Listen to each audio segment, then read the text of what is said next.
Have you ever wondered what it actually costs to be born into money? I'm Serena, 31, and I can tell you it doesn't feel the way they film it in the movies. My dad controls the most exclusive stretch of waterfront property along the Gulf Coast. He donates to senators. He keeps a watch in a safe that's worth more than most people's retirement funds. And last spring, I married a man with calluses on his palms and a uniform that smelled like hydraulic fluid. My father stood up in the middle of my own wedding and stripped me clean in front of 200 people with a single sentence. My husband didn't flinch. He stood up slowly, looked my father dead in the eye, and gave him 5 words back. The entire room went so quiet you could hear the candles. My mother wept on cue because she always does, but none of them, not one, knew where my husband actually worked or what I had quietly built on my own while they laughed at me. 8 months later, they would find out in front of 600 people, at the single worst moment my father's empire had ever faced. Welcome back to Hidden Family Reckoning, where the people who write you off learn exactly who they dismissed. If this story already feels like it's pressing on something you forgot you were carrying, you're exactly where you need to be. Drop a comment, tell me where you're watching from, and please subscribe, because this one earns every second. Now let me take you back to the dinner where my father handed me an ultimatum and decided to call it love. It was a Wednesday evening at the long mahogany table that faced the water my father liked to describe as his. He didn't own the Gulf. He just owned the view, the marina, the resort perched above it, and most of the loyalty of the people seated around him. A bottle of aged Barolo breathed beside his right hand. His Patek Philippe caught the low light of the chandelier every time he reached for the crab, which he did slowly, deliberately, the way powerful men eat when they want you to feel you're waiting on them. "I've arranged for you to meet Clifton Wharton this Friday," he said, still looking at his plate. "The Wharton family is very interested in a partnership. It would smooth things along considerably if you two were photographed together." I set my fork down. My grandfather had taught me to do something small with my hands when I needed to stay level. Without thinking, I pressed my thumb along the worn edge of the steel gauge I still carried in my bag, the one he'd placed in my palm the winter before he passed. "I'm already seeing someone, Dad," I said. "It's serious." That got his eyes up. "Seeing who? What family? You don't know him." The candles hissed faintly. My mother's smile became a very careful, very brittle thing. My father set down his fork and looked at me the way he looked at a property with a title defect. "In this family," he said, "marriage is a strategy. Sentiment is a luxury for people who can't afford a plan." I didn't tell him Marcus's name. I didn't tell him Marcus would never survive at this table, and that I meant it as the truest compliment I knew how to give. I just smiled and let the silence do its work, because some answers are far more powerful when they arrive later, in person, with a much larger audience. He had me investigated naturally. That was the Callaway way. 4 days later, I was summoned to the glass office on the top floor of the flagship hotel, where the windows ran from floor to ceiling, and the chairs were deliberately low and deliberately soft, so you always felt slightly smaller than you were. A leather folder lay on his desk. "Marcus Delane." My father read, his voice as flat as a term sheet. "Aviation technician, holds a lease on a maintenance bay at a regional airstrip. No real property, no liquid assets of consequence, no family connections worth noting." He closed the folder and looked at me. "This is what you're trading the Wharton deal for. A man who repairs other people's machines for a living." "He's a good man," I said. "Good men don't build legacies, Serena. They get hired by the ones who do." He walked to the glass, hands behind his back. "Let me be direct so there's no ambiguity down the road. Callaways don't marry technicians." I'd heard that flatness before. The same tone he'd used when he refused to fund my structural engineering degree because it was, in his exact words, an unusual hobby for a Callaway daughter. I funded it myself, evenings and early mornings, and I built things with my own hands while my sister Lacey was being gifted a debut and a wardrobe allowance. "You taught me to build, Dad," I said, and kept my voice even. "Don't act surprised I built something you didn't design." He gave one short, dry laugh. "One thing in that folder bothered me, though, and it followed me for weeks. The investigator had found almost nothing. No debts, no history, no scandal. For a man my father had declared so unremarkable, Marcus Delane had a record that was strangely, surgically clean, and I didn't understand why. Not yet. I'd met Marcus 6 months earlier, and not at any event anyone in my family would have attended. I met him at work, which is the only room I've ever felt entirely like myself. A regional airstrip had contracted my firm to assess the structural integrity of an aging maintenance hangar before they expanded the facility. I spent a morning moving through the trusses with a headlamp and a clipboard. The whole building resonated. There's a sound a turbine makes when a jet spools up 2 bays away, a low climbing tone you feel in your chest before your ears register it. And I had loved that sound the way other people love a particular piece of music. A man in a gray work suit was cleaning his hands near the open bay doors, watching me mark up a corroded gusset plate. The name stitched across his chest read Coastal Air, a regional maintenance outfit I half recognized. "That plate's been lying to inspectors for at least 8 years, he said. "Tell me what you see." So I told him. And instead of nodding the way men do when they want you to feel heard without actually listening, he pushed back. And he was right, twice, and wrong once. And when I showed him the once, he admitted it cleanly. We talked for nearly 3 hours. He asked what I would build if no one was paying me and no one was keeping score, which is a question not one person in my family had ever thought to ask me. He paid for our coffee in cash, a soft fold of bills, and steered us away from the waterfront place down the block toward a diner with cracked vinyl cushions and honest pie. I noticed the way the other pilots nodded to him, a beat too slow and a beat too deliberate for a line technician.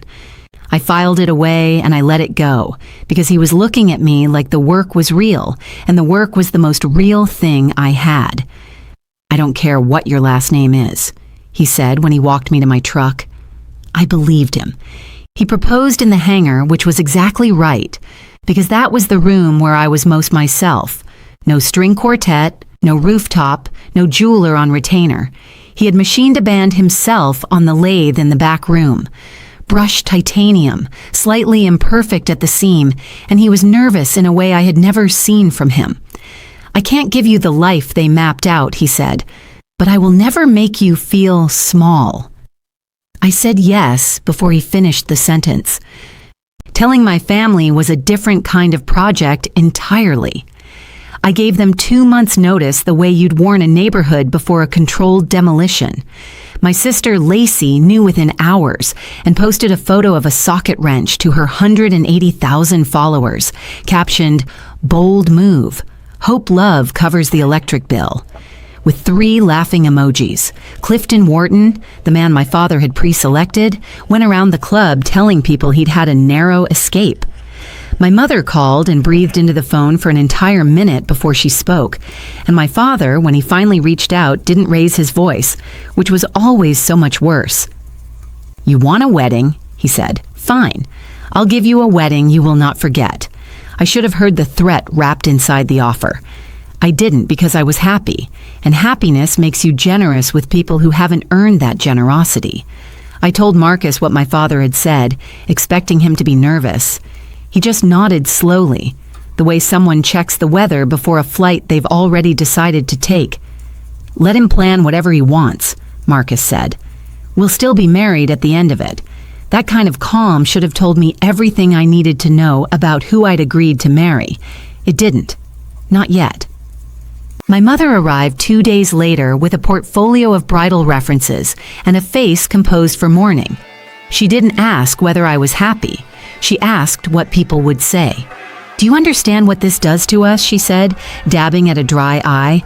"Your father has spent 35 years on this name. You're tearing it apart for a man who smells like jet fuel." I told her jet fuel was a smell I had come to genuinely love. She set down the portfolio like it had disappointed her. "Don't make me choose, Fontaine," she said. and there it was. The line she had used my entire life. The one that always meant she had already chosen and wanted me to apologize for noticing. I gripped the steel gauge in my bag until the serrated edge pressed into my palm, because my grandfather used to say that a measurement doesn't care how you feel about it, and a good engineer shouldn't either.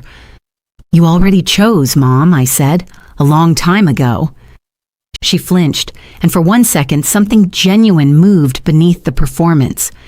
"Your grandfather," she started before he passed. "He told me to make sure that you," and then she stopped hard. "The way you slam shut a drawer you didn't mean to open. Never mind." "Make sure I what?" I asked. "It doesn't matter now."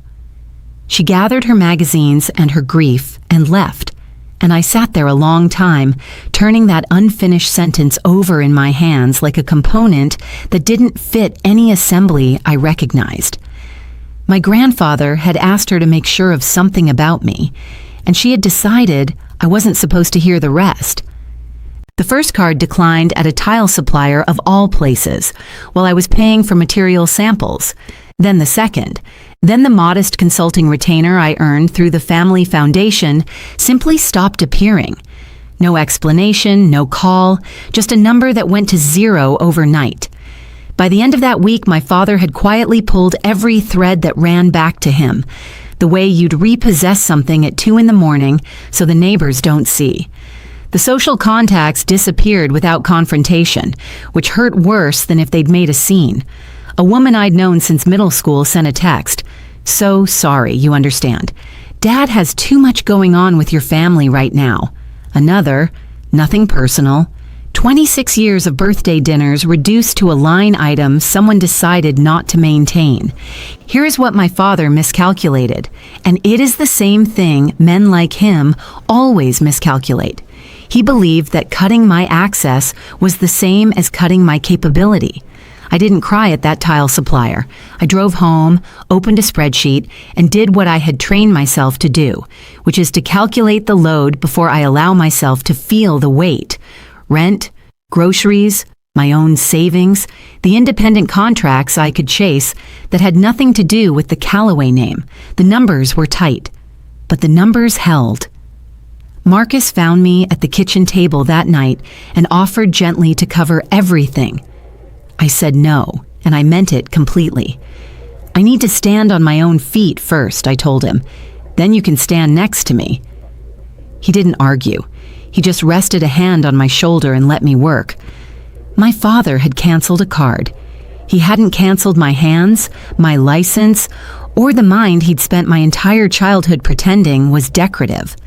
We moved into a small white clapboard house near the airstrip, the kind of place my mother would have described as charming with a very strained smile. It had good light, a porch that caught the afternoon, and a kitchen barely wide enough for 2 people who genuinely liked each other. I loved it more than any room I'd grown up in. But Marcus, I was starting to notice, didn't entirely add up. He would take calls late on the porch, voice low, and the words that drifted through the screen door weren't technician words. "Push the maintenance window," he said one night. "I'll handle the board. Don't involve legal yet. A line technician doesn't have a board." I didn't ask because we had agreed early on that we would earn each other's truths rather than demand them ahead of schedule. The next morning, a trade publication sat on the kitchen table, left by one of his colleagues, and the feature story was about an aviation company I'd vaguely tracked, with a headline about its reclusive founder, described as the billionaire who still works the line himself. There was no photograph of the man's face, just a gloved hand resting on a turbine casing. I glanced at it, assumed it was a profile of someone else's life, and poured my coffee. Marcus watched me from the doorway with an expression I couldn't read, something between relief and dread. The look of a man waiting to see whether you'll solve a puzzle he's been living inside for years. "Money's just a tool, Siri," he said, almost to himself. "I'd rather you trust the person holding it than the amount on the tag." I laughed and told him he sounded like a bumper sticker. He smiled but didn't laugh. And later, I would understand he had been telling me the complete truth out loud, and I simply hadn't yet learned the frequency. Let me pause here for just a moment because if you have ever been told that your choices were an embarrassment to the people who raised you, you already know exactly how this part of the story feels. Drop your city in the comments. I read every single one. Has anyone ever tried to price your worth and come up short? Subscribe and hit the bell so you don't miss the moment my father's face finally changed, because I promise you, it was worth every second of the wait. Now back to the story. We had planned something quiet. A chapel on the bay, 50 chairs, the people who had actually shown up for us when things were difficult. We arrived to find the lot filled with cars that cost more than the chapel had been built for. My father had invited 250 people from his world, uninvited, and seated them all himself. He'd had a printed seating arrangement posted at the entrance on a cream linen easel. When I found my own family's table assignment, I understood exactly what he was saying. He had placed Marcus at the far back of the room beside the emergency exit, beneath a hand-lettered card that read simply, "Guest, not groom. Guest." The room smelled of designer perfume and very quiet contempt. Clifton Wharton was there near the far wall holding something amber, watching me the way a man watches a transaction he still believes might be reversible. My mother sat in the front row wearing the color of expensive grief. Lacey had her phone up before I had finished walking the aisle, filming softly, narrating to her followers. I found Marcus exactly where the seating chart had put him, and he was the calmest person in the building.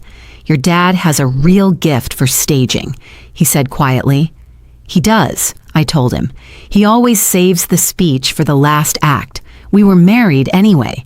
The vows were ours, simple and completely real. For 90 seconds, the entire apparatus my father had constructed fell away, and it was only the two of us and a tired officiant and the water shifting outside the windows. Then I heard it, the clean, bright sound of a knife against crystal. My father was rising from the seat at the head of the table he had appointed himself to, lifting his glass, composing his face into the expression of a man about to do you a tremendous favor. "A toast," he said, and the room went quiet the way rooms always do for men who have trained them to. To my daughter, he paused here with real enjoyment, and to her husband. The pause carried the insult a word never could. "I built everything we have," he continued, "from a single motel my own father lost in a bad year. Every dollar, every door earned. And I had one hope, that my daughter would carry it forward with someone who deserved to carry the name." He stopped beside Marcus, looked down at him, at the clean but unadorned suit, at the steady and unhurried hands. Instead, he said, "She chose to put a smudge on the family name." A few people laughed. Phones came up around the room. I felt Lacey's camera swing toward my face. "So let me be clear," my father said, turning to face his audience like a man announcing good news. "As of today, Serena is no longer a Calloway in any way that counts. No inheritance, no trust, not one share of anything I have built. She has made her choice." He let it settle. The room held its breath, waiting to see whether I would break, which was the only entertainment these people had come to see. My mother pressed a tissue to an eye and said nothing, defended nothing, did the thing she has always done, which is to perform the wound while the knife is still moving. I did not break.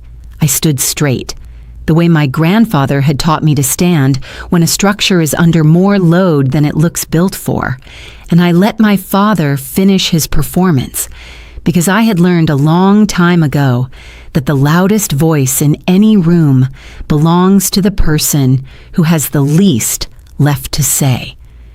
Then Marcus stood up. He did it unhurriedly, the way he does everything, like a man who has never in his life been rushed by someone else's urgency. He buttoned his plain jacket and turned to face my father across that absurd room. And he smiled. And the smile was the thing that made the back of my neck go cold. Because it wasn't defensive. It wasn't angry. It was patient in a way that had real weight behind it. "Thank you for the toast, Mr. Calloway," he said, and his voice moved through the room without effort. "And thank you for the very thorough inheritance speech." My father waited for the apology, for the backtracking, for the look of a man who knows he's outranked. "We don't need it," Marcus said. 5 words delivered like a measurement. The room shifted. My father laughed 1 beat too loud. "You don't need it. You lease a bay at a regional strip." "I do," Marcus said. "Best money I spend. And what exactly do you imagine you bring to my daughter's life?" Marcus considered the question as though it genuinely deserved consideration. "Honesty," he said, "and the truth when she's ready to hear it." At a table near the windows, a man in a beautifully understated suit rose quietly and inclined his head toward Marcus, just slightly, the way you acknowledge someone whose authority you respect. I would later learn he managed the day-to-day operations of Marcus's company. My father didn't know him from any other face in the crowd, but for 1 fraction of a second, I saw something shift behind my father's certainty. The smallest crack in that polished and immovable surface. The look of a man who has miscounted something and can't yet locate the error. "Callaways don't marry technicians," my father said again, reaching for the line like a railing. Marcus nodded, agreeable, almost gentle. "You'll come to understand my work soon enough," he said. "Everyone does, eventually." Then he sat back down beside me, took my hand beneath the table, and held it once. And for the first time all day, I felt that the room was quietly, irrevocably becoming ours. My father had taken his turn. It was mine. I didn't reach for a glass or look for a knife to tap. I simply stood and faced the room he had assembled against me. "My father believes that a person's worth is what they've been handed," I said. I used to believe that too. I spent 28 years trying to be valuable enough for him. I let that land. I attended the right schools. I practiced the right smile. And the most generous thing he ever said about my actual work was that it was an unusual hobby. Someone in the middle of the room shifted uncomfortably, so I paid for my own degree on evenings he didn't know about, and I learned to build structures that carry real weight, the kind that doesn't care about your surname. I looked at my mother, who could not hold my eyes. Today I didn't lose a family. I just stopped auditioning for one. There was silence, and then from somewhere near the center of the room, a single pair of hands began to clap, and then another, and then a surprising number. Not everyone, but more than my father had accounted for, including, I noticed, several of his own guests, people who had perhaps spent their own years in their own auditions. "The door is right there," I said, and kept my voice even. "If you came for a tragedy, I'm sorry to disappoint you. This is a wedding. You're welcome to stay and be part of it, or you're welcome to go." My father's jaw tightened. He had constructed an entire room to watch me come apart, and the room had declined. About 35 people gathered their things and left. More than 200 stayed, which was the one outcome he had never once modeled. Because men who only understand leverage never understand that some people respond to dignity. And that dignity, it turns out, travels in a way that contempt simply cannot. My father left then, my mother behind him, Lacey pausing only to film the centerpiece on her way out, as though it had committed a personal offense. The instant the door closed, the room exhaled. The pressure that had been living in it for an hour simply lifted, and the people who had stayed began awkwardly and then warmly to do what wedding guests actually do. Someone found the music. The caterer, a local woman my father had not hired, brought out a sheet cake from a bakery 2 towns over, white with a slightly uneven line of buttercream, and it was the best thing I had tasted in years. Partly because no one at that table was performing anything at all. Marcus and I danced badly in the space between the folding chairs. "Any regrets?" he asked, his chin resting on the top of my head. "Not 1 second of it," I said. "Even the seating chart? Especially the seating chart." He laughed, really laughed, and then his face went quieter. "When the time is right," he said, "I'm going to tell you everything. About the work, about all of it." I pulled back to look at him. Why not now? Because you'd hear it differently right now, he said. And because I want to be standing somewhere that shows you rather than somewhere I'm just saying words. I let it go because I trusted him. And because the music was good and the cake was gone. And for one evening, nobody was calculating my value against anyone else's.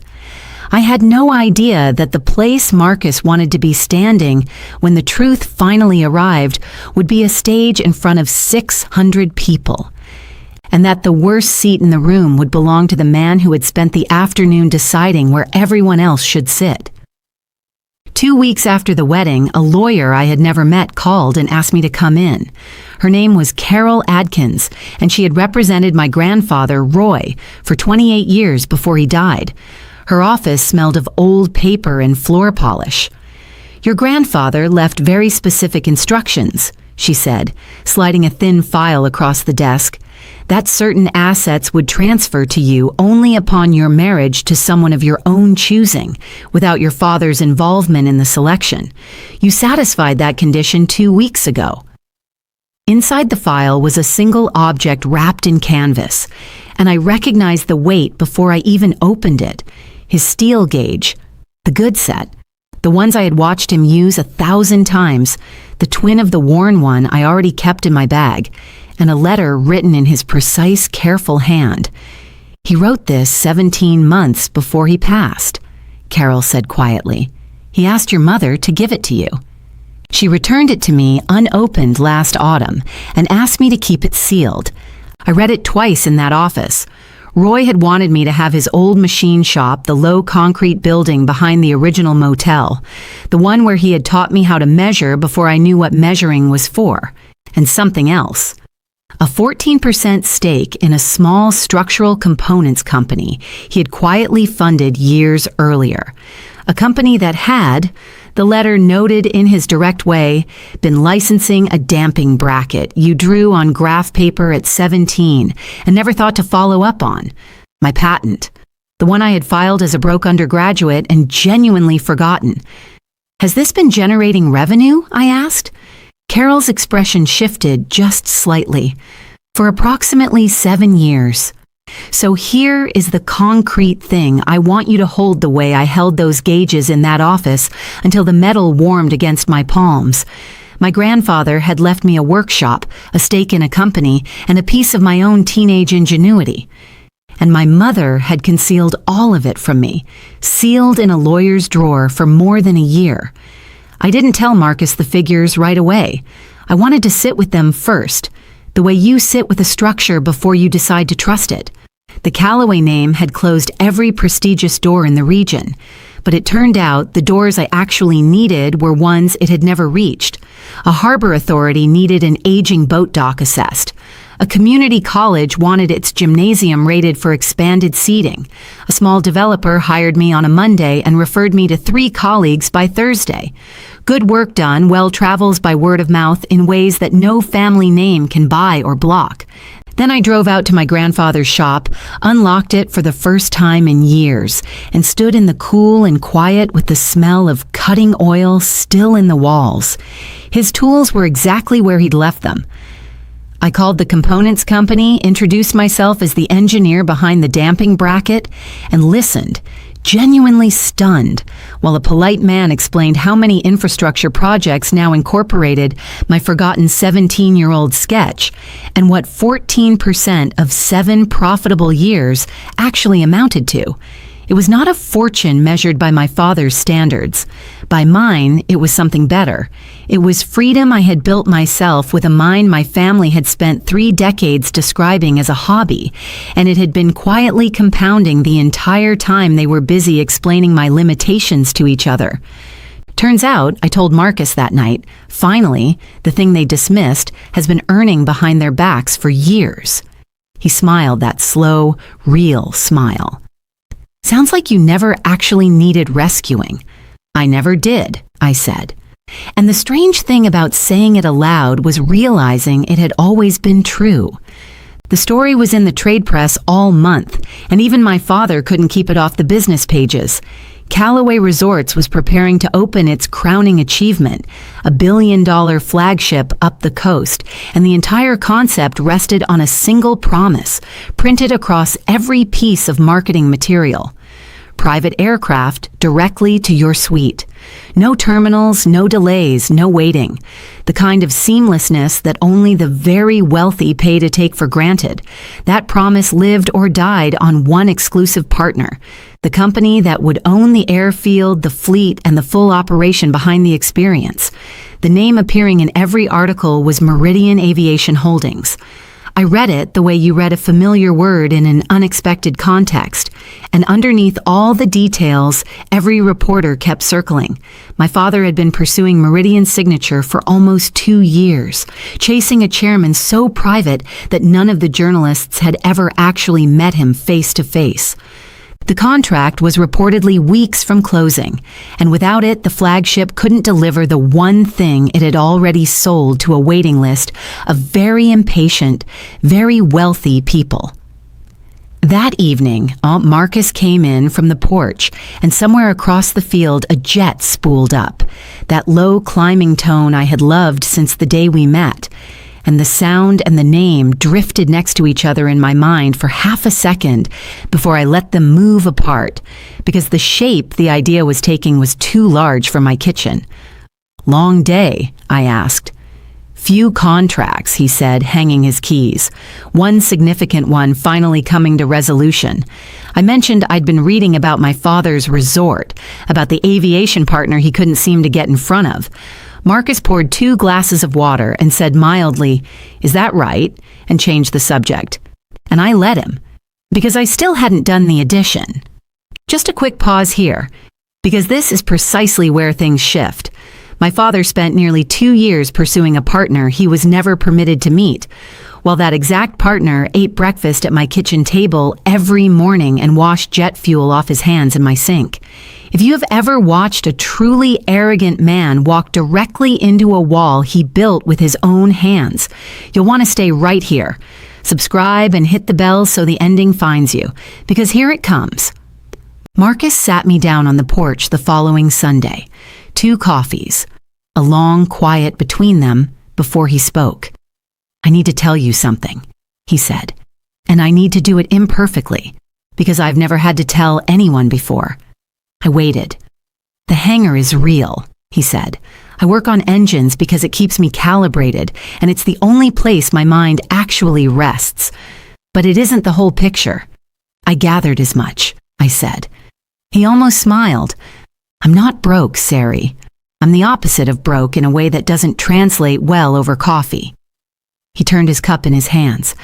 "I built a company from one used airframe and a lease I could barely afford. It grew. It grew considerably, and at some point I stopped allowing anyone to photograph my face, because the moment people learn what you're worth, they stop being real with you and start selling you a version of themselves." He looked at me directly. "I needed to know that someone could love me before they ran the numbers. You did. You fell for a line technician. Do you understand what that is worth to someone like me?" I thought about the late calls, the deference of the other pilots, the magazine on the kitchen table with the gloved hand on the turbine casing, all the pieces I had refused to assemble because the picture they made was too large for the life we were living. "Are you about to tell me the name of your company?" I asked. "Not yet," he said. "I want you to see it, not hear it. There's an event in 5 weeks. I want you beside me when we walk in. You'll understand everything the moment we cross that room." He set an envelope on the table between us. Heavy cream stock, embossed in gold. The invitation inside was for a grand opening, and the host listed at the bottom was not Callaway Resorts at all, but the aviation partner my father had been petitioning for 2 years to simply sit across from. "I never lied about who I am," Marcus said quietly. "I just didn't hand you a price tag. I didn't sleep that night." I lay listening to Marcus breathe and ran the arithmetic I had been refusing to complete for months. At 2 a.m, I got up, sat at the kitchen table with my laptop, and searched the name on the invitation. Meridian Aviation Holdings, founder and chairman. The results were a consistent, frustrating wall of the same sentence. Private, reclusive, has never appeared publicly. One profile described him as the billionaire who still works the line himself. And there it was again, that photograph of a gloved hand on a turbine casing. No face, only a hand I had watched do exactly that 100 times in a hangar that smelled like home. I sat very still. The name stitched on his coveralls, Coastal Air, which one search confirmed was a Meridian subsidiary. The cash. The way other pilots composed themselves slightly when he moved along the line. He wasn't supposed to casually push maintenance windows. A man doesn't reschedule an entire airline service schedule in one sentence on a porch unless that airline, in some real and structural sense, belongs to him. I thought about my father in his glass office, 2 years deep into pursuing a signature, never once permitted to see the face attached to it, and I began laughing quietly in the dark, not crying, laughing. The way you laugh when an enormous shape you couldn't see finally resolves into something that was sitting right in front of you the entire time. My husband was the chairman. My father had spent 2 years in the most expensive kind of deference a powerful man can manage, pursuing the very person he had publicly called a smudge at my wedding. I closed the laptop. I didn't wake Marcus. I sat with it until the windows turned gray, and across the field a jet spooled up for an early departure. That climbing tone. For the first time, it didn't sound like music to me. It sounded like a clock. My family, sensing the flagship opening and an opportunity to repair the public image before the cameras arrived, mounted one last coordinated effort. Clifton Wharton, still stinging from having been passed over for a technician, began a quiet campaign through the right channels, the kind that travels on cocktail napkins and golf courses. Marcus was an opportunist, Clifton suggested, a line worker who had married upward and gotten fortunate. It was a well-constructed lie aimed at exactly the wrong subject. Though Clifton couldn't have known that yet, Lacey, who has never left a profitable moment alone, reposted her old wedding footage with new commentary, mining my father's toast for engagement from an audience that was growing by the day. She hadn't considered that she was distributing the exact clip that would soon become the evidence that undid her father's reputation. But that is the consistent problem with people who film everything. They never imagine the footage turning around to look at them. And my mother called, warm as syrup, to tell me there was still time. "Your father hasn't changed the formal documents yet," she said. "If you come home before the opening, before the press arrives, we can put all of this away. People are talking, Serena. Not, are you happy? Not, I'm sorry I kept your grandfather's letter in a drawer for 14 months. Just, people are talking, and the cameras are coming, and you are a problem we would like to resolve before the photographs." I held the phone and felt the old pull, the 28 years of wanting her to choose me. And then I felt it release, like a load that's been redistributed properly, because I finally understood this was not a choice she had ever been capable of making.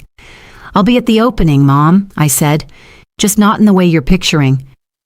She heard that as a homecoming and hung up satisfied, and I let her because some people can only process the version of you that is convenient for them, and there's no point in correcting that before the evidence arrives in person.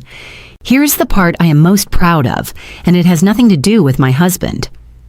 A few days after my mother's call, my firm received an inquiry that made me put my coffee down on the counter very carefully. The lead contractor on the flagship resort needed a licensed structural engineer of record for the signature feature of the entire property, the cantilevered glass pavilion extending over the surf that appeared in every promotional image and every piece of press coverage. A colleague had passed along my name without knowing or caring that the resort belonged to my father. I drove up, walked the steel, and identified 2 connection details I would not certify without correction, which meant the most photographed space in my father's billion-dollar project could not legally open to the public until my signature went on the drawings. And my signature went on nothing I had not personally verified. Let that settle. The daughter he had erased held the one approval his grand opening could not proceed without, and she had earned it with a license he had refused to contribute a single dollar toward. I want to be clear about what I did with that, because it is the entire point. I did not threaten to withhold it. I did not use it as leverage. I did the work correctly the way my grandfather had taught me. I signed off on everything that was sound, because I am an engineer before I am anyone's daughter. A structure doesn't care about your family history when it's holding people 40 feet above open water. But I would walk into that opening not as a disinherited daughter on her husband's arm. I would walk in as the engineer whose name was on the load calculations for the room where they planned to pour the champagne. I'm not going in there as anyone's wife, I told Marcus that night. I'm going as the person who certified that building won't go into the ocean. He looked at me for a long moment, then nodded once, the slow nod he uses when something makes him proud enough that adding words would only diminish it. The night before the opening, Marcus and I had the only real argument of our marriage, and it was a quiet one. You should have told me earlier, I said. I know. 2 years he chased you. You let him. I let the business make that call, he said. Your father got the same answer everyone gets, who treats people like line items. He just never knew it was me delivering it. I was angry. And beneath the anger was the harder thing. The feeling of having been handled, however carefully. There's a difference, I said, between protecting yourself and keeping me in the dark. There is, he said, and he didn't try to defend it, which is the only thing that ever actually settles me down. I hid what I had, he said. I never hid what I felt. If that isn't enough, tell me now. It was enough. I knew it was enough. The way you know a structure is sound, not through feeling, but through checking. Tomorrow, I said, we don't humiliate him. Marcus raised an eyebrow. I mean it. We don't perform anything. We don't make theater out of it. Then what do? We stop hiding, I said. We let the truth stand up in a room full of people and speak for itself. That is enough. It has always been enough. He was quiet, then reached over and turned my grandfather's steel gauge in his hand, the worn one I kept on the nightstand. Roy would have respected you tonight, he said. Roy, I told him, would have respected you, period.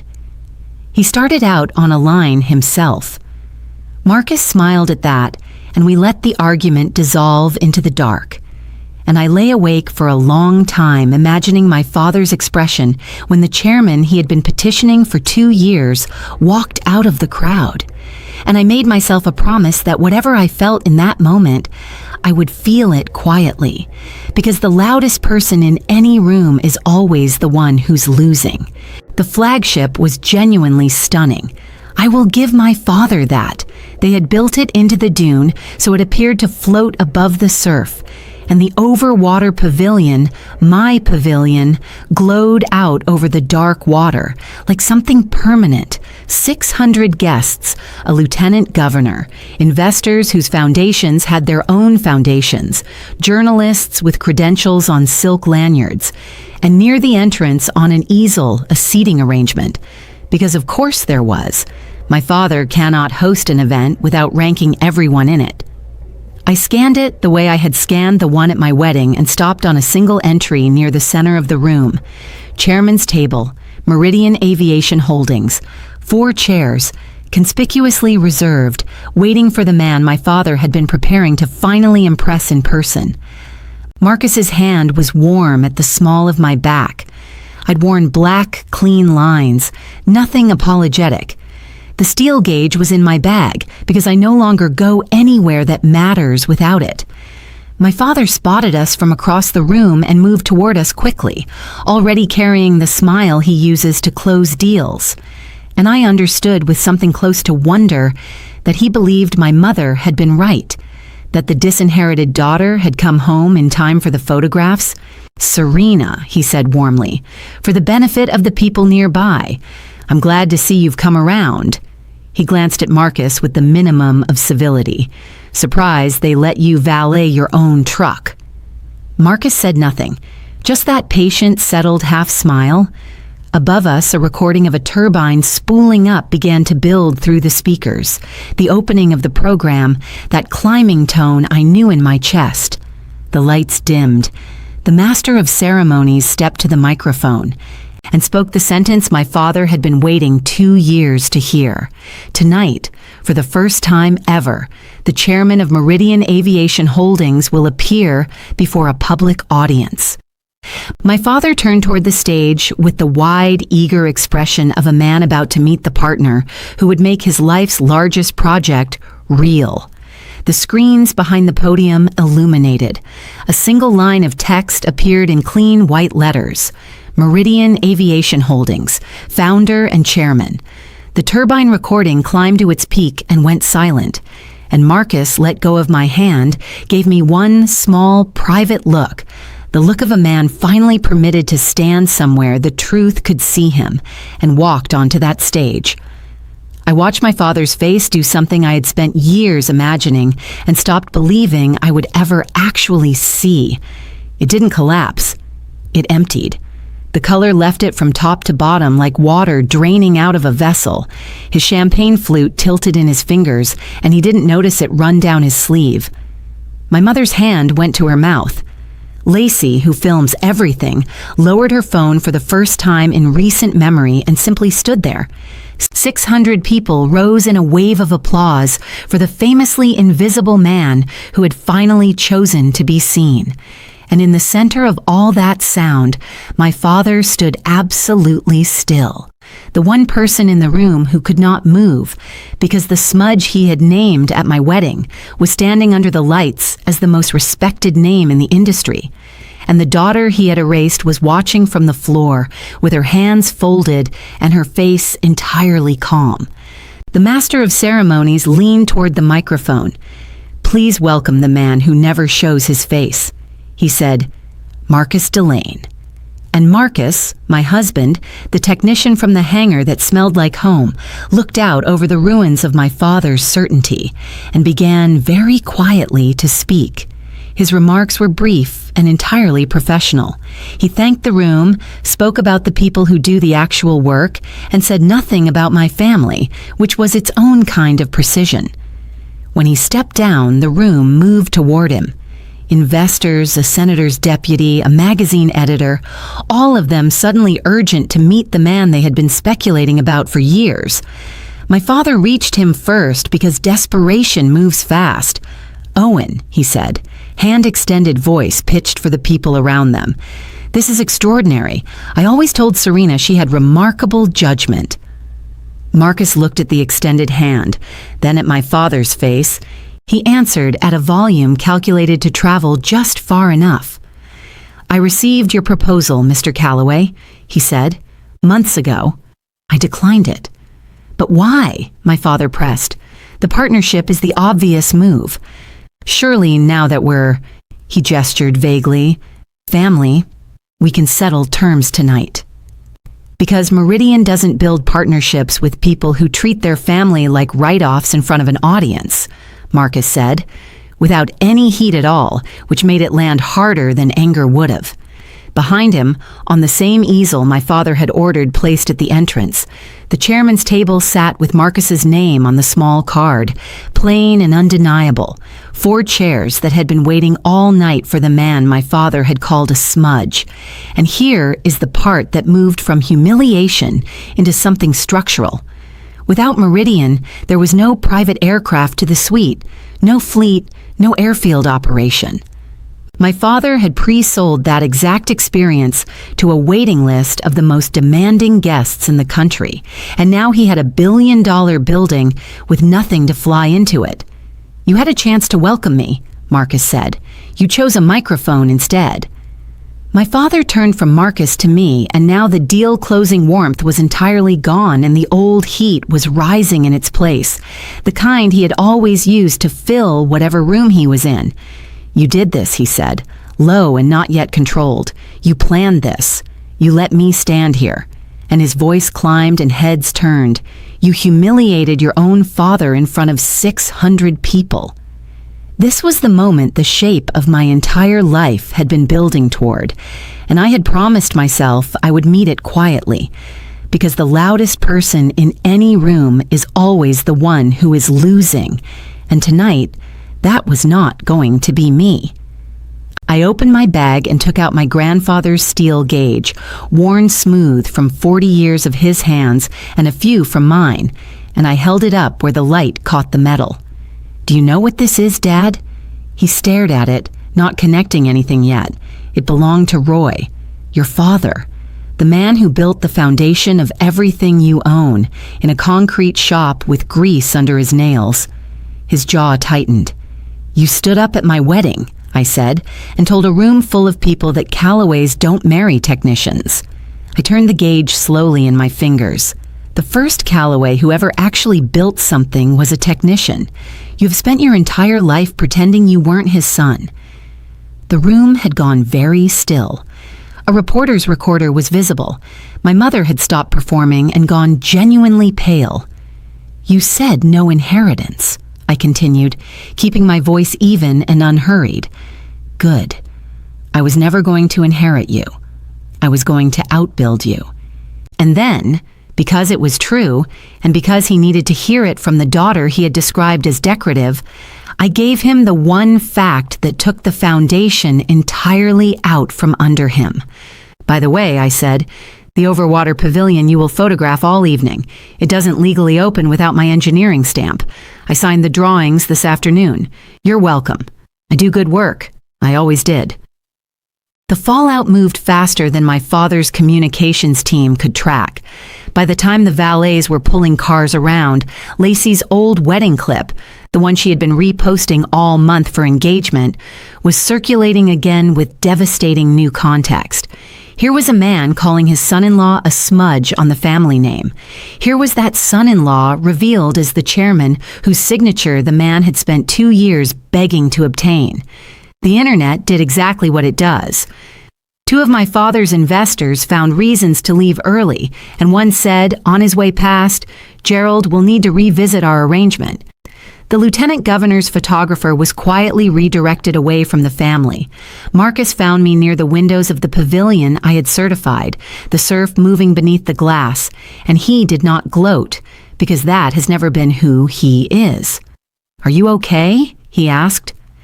I thought about the 28 years, the canceled cards, the sealed letter, the room my father had assembled to watch me come undone.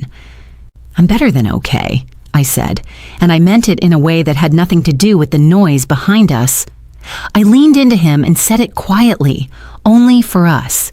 The same 5 words Marcus had given my father at our wedding when he had nothing my father recognized as valuable and didn't require it. "We don't need it." Only now it wasn't a position. It was simply a fact. The most accurate one I owned. Because somewhere in the past 8 months, the math had quietly resolved. My grandfather's 14%, my forgotten patent-generating revenue for 7 years, the firm I had grown on nothing but good work and honest referrals. I had been independent before I ever knew who Marcus was. And that, more than any reveal on any stage, was the thing my father would never be able to take back, because he hadn't given it to me. And you cannot disinherit what you never had the wisdom to offer. My mother caught me near the coat check, and the performance was already in motion. "Serena, darling, I was always on your side. I wanted to say something at the wedding. You know how your father gets. I had to protect myself. You had to protect yourself," I finished. She blinked. "Ruth," I said. "Carol Adkins gave me Roy's letter, the one you kept sealed for 14 months. The workshop, the company, all of it. You concealed my grandfather's final wish because it might have given me less reason to need my father's approval." Her mouth opened.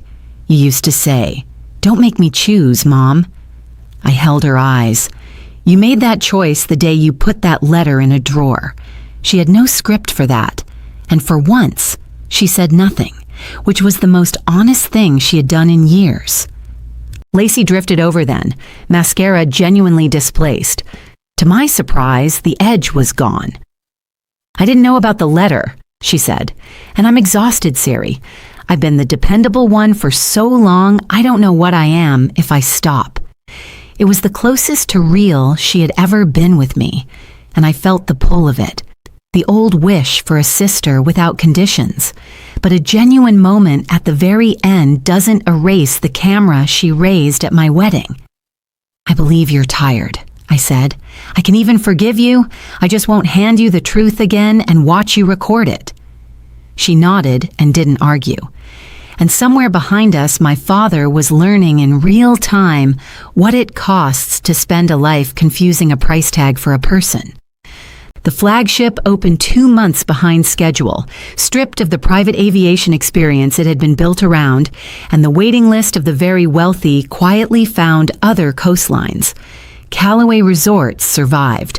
My father is too determined and too resourced to fail outright, but his board asked questions he had never been asked before, and the answers were on video and in print, and a man who had spent 35 years being the loudest presence in every room suddenly found rooms going quiet when he entered, for reasons that had nothing to do with authority. I kept working. My firm hired 2 more engineers, then a third. Marcus still drives out to the hangar most weekends and comes home carrying the smell of the morning I first met him. And one evening near dusk, my father appeared at our small clapboard house. No driver, no watch, no prepared remarks. He stood on the porch looking smaller than I had ever seen him. "Can I?" he started, and his voice caught in a way I had never heard it. "Can I apologize?" I let him stand with that for a moment. Not cruelly, just honestly. "I don't need the apology, Dad," I said. "I needed it a long time ago when you still had the chance to give it and it would have changed something." He nodded, accepting that. "What I need now," I said, "is for you to mean the next 10 years more than this one sentence." He looked out at the field, at the last light, at the daughter he had tried to erase standing in a doorway she had built without him. "I don't know how to do that," he admitted. And it was the first true thing he had said to me in as long as I could measure. "Then learn," I told him, "slowly, and with your hands, the way your father taught you before you decided you'd outgrown where you came from. I didn't shut the door on him. I didn't hold it open either. I left it where it belonged, slightly ajar, with the conditions stated plainly. He could be in my life as a father if he could learn to be one, but never again as the man who held the access and called it love.